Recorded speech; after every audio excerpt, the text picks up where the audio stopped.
All right, hey guys, welcome back to the channel. I've got another video today for the career-minded folks that might be watching out there. I had a really good question come in from a viewer last week, a gentleman by the name of Ty. Thanks so much for participating in the channel and asking this question. But as I responded to him, I just started to think a little bit about some of the advice that I had that might be beneficial to somebody else out there who is currently on your journey, or you're trying to figure out your journey, how you're going to get from A to B in this industry that we have here. So he basically had the simple question that he was trying to ration through a decision for him about hopping the tracks, let's say, and getting out of regional airline flying, going to do some corporate stuff for a while.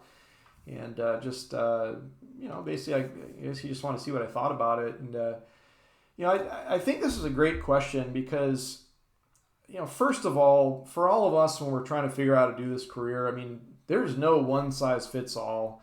And I'm not saying that I'm not talking specifically to Ty anymore, that insinuating anything about, specifically more so what he was asking or his journey in his life and all this kind of stuff. But just, like I said, for general people watching out there, right? No one size fits all. There's no specific path that you must go off on, and you have to do things a certain way if you're going to find success doing something, later on down the road with your flying. I think generally speaking, flight hours are flight hours in a turbojet aircraft. It doesn't matter if you get them, in the military or in the regional airline world or in the corporate world. If you're desiring to get to the airlines down the road, hey, they've got their minimums. If you meet the minimums, it doesn't, oftentimes matter, necessarily that you were at an airline before even.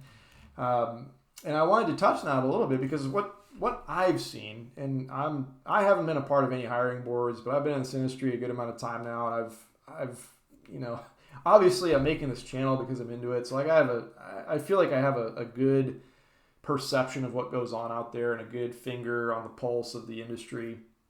So you can take my advice or leave it, but generally speaking, if you're talking about the major airline level, right, they like diversity. They like to hire a wide range of backgrounds. I think it does good things for their workforce. There's some value in this for them. And so, there's reason number one. You're not necessarily like cutting off your chances of getting to a major, let's say, if that's your desire, by going down and doing the corporate thing for a period of time. The other thing, and this is like one that, like, I think most companies would deny this, but I am convinced beyond the shadow of a doubt that this is the way things work out there. I mean, if you think about the structure of all these businesses as they stand in our present day and age, the regional airlines are such a important part to the business model of every one of these companies. So if you think about, they couldn't hire every single regional pilot in the snap of a finger out of those companies, because then they would be killing their business model essentially.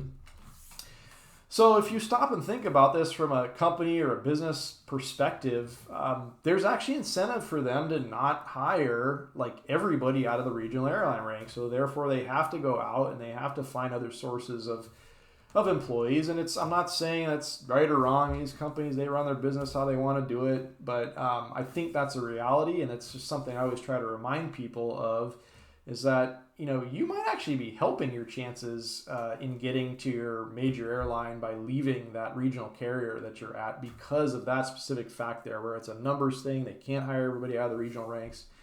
And you might get a call sooner. You might get noticed sooner if you take a detour like Ty is looking to do here. And and also to back him up and, tack on a few more things. And he has a great point. The first few years at any regional carrier, those are very hard years in anybody's life.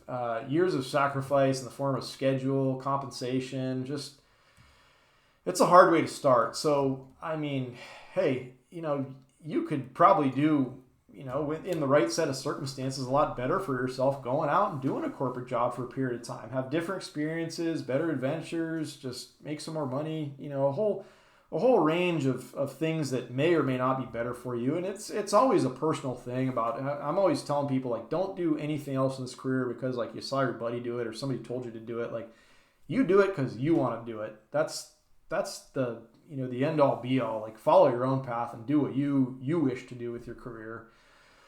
So, like I said, just a couple extra things I thought to throw at Ty and anybody else out there that might be, thinking through something like this. I just think it's an important thing to talk about, and one that I hope to shed a little bit more light on for you guys. So hope you're having a great day. We'll talk again soon.